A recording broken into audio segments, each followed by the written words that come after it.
কত জমে গেছে না, পরিবেশটা কত শান্ত না। আমি কাউকে গালি দিয়েছি? একদম গালি দিয়েছি?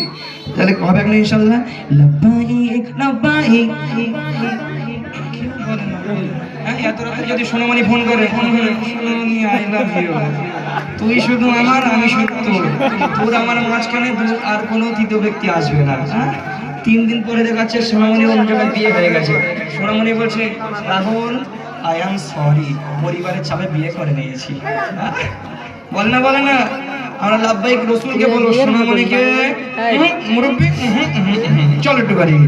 লাব্বাইক লাব্বাইক লাব্বাইক ইয়া রাসূলুল্লাহ, লাব্বাইক লাব্বাইক লাব্বাইক ইয়া রাসূলুল্লাহ।